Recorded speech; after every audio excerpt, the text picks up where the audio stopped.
नमस्कार, मैं हूं आपके साथ रोहित और आप देख रहे हैं एनएफ न्यूज। आज बेहद विशेष दिन सनातनियों के लिए, क्योंकि अयोध्या में ये धर्म ध्वजा राम मंदिर के शिखर पर लहरा रही है। मोदी और योगी ने इसके साथ ही इतिहास रच दिया है। जो सपना था सनातनियों का लंबे अरसे से, वो पूर्ण हुआ है। ऐसे में कथावाचक साध्वी सरस्वती दीदी जी जुड़ी हैं मेरे साथ, उनसे ही बात करेंगे आज के इस इतने पावन दिन को लेकर। सबसे पहले आपकी राय क्या है बिना सवाल के इन तस्वीरों को, इस वीडियो को देखने के बाद? सबसे पहले सभी सनातनियों को, सभी दर्शकों को सादर जय जय श्री राम। ये तस्वीर देखकर मन में बस एक ही भाव आया है कि ये ध्वजा केवल अयोध्या राम मंदिर की ध्वजारोहण नहीं है, ये धर्म ध्वजा भाई समस्त सनातनियों के पास एक छवि लेकर गई है कि ये हिंदू राष्ट्र की स्थापना की ध्वजा है, ये राम राज्य के स्थापना की ध्वजा है। ये प्रभु, जब मैं एक बार बार वो लाइनें कहती थी ना कि लोकसभा बसंती चोला पहने जिस दिन आएगी, गली गली मेरे भारत की वृंदावन और अयोध्या बन जाएगी। तो वास्तविकता में ये धर्म ध्वजा आज जब कही तो मुझे ये लगा कि भारत को अब राम राज्य बनने से, हिंदू राष्ट्र बनने से और एकता और समरसता के सूत्र में बनने से दुनिया की कोई ताकत रोक नहीं सकती। बिल्कुल, और वही बात प्रधानमंत्री ने कही कि पूरी अयोध्या राममय है। योगी आदित्यनाथ ने वही बात कही। तो जिस तरीके से अयोध्या तो पूर्ण हो रहा है, जो सपना था 500 सालों का, उस कलंक को भी मिटाया गया। 6 दिसंबर भी सामने है, जब वो दिन आया था आज के कई साल पहले।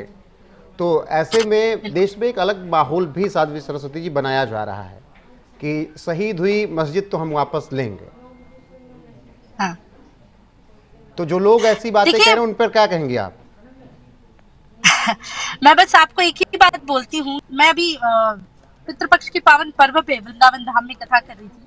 मैं मथुरा जन्मभूमि गई, थोड़े दिन पहले मैं काशी भी गई थी, और मैं सभी जगह जाके एक सदैव से देती आई हूँ कि हम वो नारा भूले नहीं है कि अभी तो केवल झांकी है, मथुरा काशी बाकी है।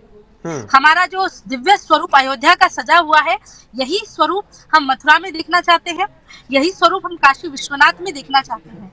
और सबसे बड़ी बात, मुझे किसी मस्जिद से आपत्ति नहीं है, पर मैं बार बार एक लाइन अवश्य बोलती हूँ कि मस्जिदें तुमने बनाई मंदिरों को तोड़ के, मस्जिदें तुमने बनाई मंदिरों को तोड़ के, मस्जिदें क्या बन नहीं थी सकती थी मंदिरों को छोड़ के? तो ये बड़ी समस्या है। हमें उस समस्या का निवारण भी करना पड़ेगा, लोगों को समझाना पड़ेगा, ये बताना पड़ेगा कि हम मस्जिदों के खिलाफ नहीं है, पर हम उन मस्जिदों के खिलाफ है जहां पर मस्जिदों को का कोई अस्तित्व नहीं था, मंदिरों को तोड़ के जहां मस्जिदें बनाएगी तो बिल्कुल अयोध्या आएगी, और ऐसा ही भगवामय वातावरण मथुरा और काशी में भी छाएगा। बिल्कुल। इस वक्त मैं ट्विटर और मौजूदा में एक्स जिसे कहा जाता है उस पर देख रहा हूं, वीएचपी से जुड़े हुए नेताओं, बीजेपी से सनातनियों के तमाम ट्वीट्स हैं, और उन सब ने लिखा है ये धर्म ध्वजा है। ये धर्म ध्वजा केवल एक ध्वजा नहीं है, भारतीय सभ्यता के पुनर्जागरण की ध्वजा है। योगी आदित्यनाथ लिखते हैं धर्म का प्रतीक, मर्यादा का प्रतीक, सत्य, न्याय और राष्ट्र धर्म का भी ये प्रतीक, ये ध्वजा है। ऐसे ही तमाम। टी राजा सिंह तो लिख देते हैं चढ़ मुगलों की छाती पर भगवा हमने लहराया है, कब्र से उठकर देख ले बाबर, मंदिर वहीं बनाया है और भगवा लहराया भी है वहां पर। लेकिन वहीं दूसरे देश की दूसरी पार्टियों के ट्विटर हैंडल्स आप खंगालिए, सन्नाटा पसरा है। ना कांग्रेस कुछ लिख पा रही है, ना सपा कुछ लिख पा रही है, ना ही बाकी और पार्टियां कुछ लिख पा रही हैं।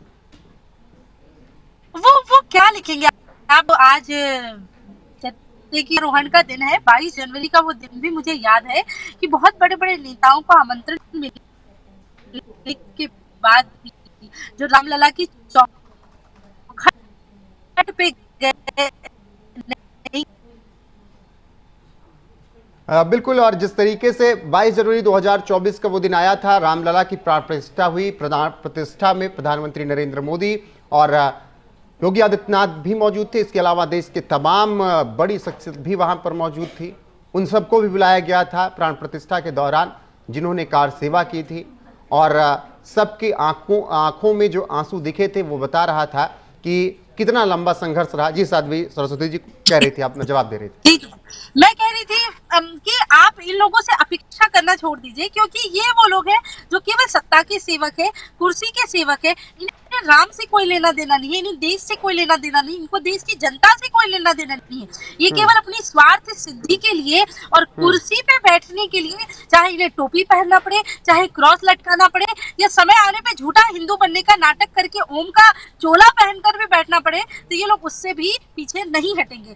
केवल सत्ता का जो होता है ना, वो कभी रामलला के लिए, हिंदू राष्ट्र के लिए, धर्म की स्थापना के लिए कभी कोई ट्वीट नहीं करेगा। तो मैंने तो इन लोगों से अपेक्षा करना भी बंद कर दिया है, और मैं देश की जनता से भी निवेदन करूंगी कि इनसे भी अपेक्षा करना आप बंद कर दे, क्योंकि जो 22 जनवरी को रामलला की चौखट पे नहीं जा पाया, वो धर्मध्वजा की स्थापना के दिन कोई ट्वीट करे, ये तो मैं बिल्कुल मान ही नहीं सकती। तो केवल इनके लिए तो ये है ना कि चुनाव आएगा तो इनका टेम्पल रन प्रारंभ होगा, चुनाव नहीं तो फिर इनको कोई लेना देना नहीं। अच्छा, ऐसा क्यों नहीं करते ये लोग? ऐसा देखिए, मैं आपको एक छोटी सी बात बताती हूँ, मेरी बात कड़वी है लेकिन सत्य है कि भारत देश में हिंदुओं का जो जागरण है वो बहुत लेट से हुआ। अभी तक हमको केवल सेक्युलरिज्म के एक ढांचे पे लपेट करके सेक्युलरिज्म का घूंट पिलाया गया, और सबको एक ही बात कही कि हिंदू मुस्लिम सिख ईसाई आपस में सब भाई भाई। हम मानते हैं हमारा मुस्लिम भी भाई है, हमारा ईसाई भी भाई है, सिख तो हमारे भाई है ही, हम सबको मानते हैं। लेकिन समस्या इस बात की है कि ईद के दिन सभी हिंदू मुस्लिमों को भाई मान के उनका सेवैया खाने चले जाते हैं, पर मुझे एक मुस्लिम आप दिखा दीजिए जो राम जन्मभूमि रामनवमी के दिन अपने पुत्र को राम बना के लाए, जन्माष्टमी के दिन अपने बेटे को कृष्ण बना करके लेके आए। अभी 25 दिसंबर आएगा तो सारे माताओं को होड़ लग जाएगी बच्चों को फैंसी ड्रेस कॉम्पिटिशन में ले जाकर बुढ़ा सेंटा बनाने की, तो अपने बच्चों को सेंटा बना करके ये घूमेंगे। लेकिन कौन सा कृष्ण है आप मुझे बताइए कि दुर्गाष्टमी जन्माष्टमी में अपने बेटियों को माँ दुर्गा का स्वरूप धारण कर। तो ये जो सेक्युलरिज्म का बुखार चढ़ा ना कहीं इसके पीछे का कारण हम सब ही है। ये जो लोग कर रहे हैं ना, तो एक तरफ क्या होता है, वोट बैंक की राजनीति जब होती है तो पूरा इस्लामिक समाज एक तरफ बट करके वोट देता है।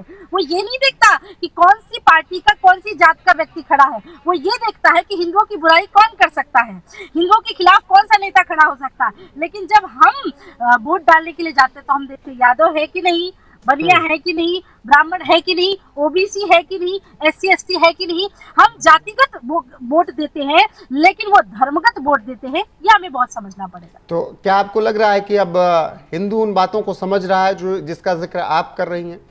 अब वो इन सब चीजों में नहीं फंस रहा है कि हमें हालेलुया करना है, हमें क्या कहते हैं 25 को क्रिसमस मनाना है? हिंदू बहुत समझ रहा है, मुझे ऐसा लगता है धीरे धीरे जागरण बढ़ रहा है। और जिस प्रकार से आज का ये जो मैं दृश्य आप जो देख रहे हैं, जिसमें भारत के यशस्वी प्रधानमंत्री जी हाथ जोड़ करके खड़े हुए धर्म ध्वजा के सामने, मुझे लगता है ये एक और अद्भुत दिन है भारत के लिए, ये एक और अमिट दिन है भारत के लिए, जहां लाखों करोड़ों लोग जब इस दृश्य को देखेंगे और वो ये बात अवश्य कहेंगे कि नहीं नहीं, अब हमें 500 वर्षों का इंतजार नहीं करना है, ये दिन अगर बनाए रखना है तो हमें अपने अंदर के सनातनी को पुनः जागृत करना। आखिर में योगी आदित्यनाथ पे आप क्या कहेंगे? मैं तो बस इतना ही कहूंगी कि नेता ऐसा ही होना चाहिए जिसके अंदर स्वयं हिंदुत्व हो और लोगों को हिंदुत्व की भावना दिखाना सिखाए। जो ऐसा नेता हो जो स्वयं देश धर्म समाज से प्रेम करे, और अगर कोई देश से प्रेम ना करे तो साम दाम दंड भेद से देश से प्रेम करना भी सिखाए। जो स्वयं देशभक्त हो और देशभक्ति समाज में लेकर के आए। अगर ऐसा नेता भारत के शीर्ष पद पे भी आगे कभी बढ़ता है तो हम उनका स्वागत करते हैं और उनका सम्मान करते हैं। बहुत बहुत शुक्रिया आपका साध्वी सरस्वती जी जुड़ने के लिए और अपनी बातें रखने के लिए। बाकी दर्शक बताएंगे। मैं NMF न्यूज को और आप सब लोगों को बहुत बहुत धन्यवाद देती हूँ कि समय समय पे जिस प्रकार से राष्ट्रभक्ति, समाज भक्ति और इस प्रकार के कार्यक्रमों को आप जितना बढ़ावा देते हैं। मैं और भी न्यूज चैनल्स देखती हूँ, भगवान की कृपा से वो भी बहुत अच्छा काम कर रहे हैं, लेकिन जितना धर्म को, सनातन संस्कृति को, हिंदुत्व को आप सब लोग जगह जगह जाकर के और बड़ी विषम परिस्थितियों में जाकर के भी कैप्चर करते हैं, काम करते हैं, वो बहुत ही साधुवाद के योग्य है। इसलिए आप सभी को, आपकी पूरी टीम को बहुत बहुत धन्यवाद देती हूँ। बिल्कुल, पूरी टीम की हमारी इस तारीफ के लिए आपको बहुत बहुत धन्यवाद, बहुत बहुत शुक्रिया। फिलहाल दर्शक बताएंगे कि उनको कैसे आज का नज़ारा लगा। बाकी ये बातचीत कैसे लगी कमेंट सेक्शन में। वीडियो को शेयर कीजिएगा, लाइक कीजिएगा, बने रहेगा हमारे साथ लगातार। नमस्कार।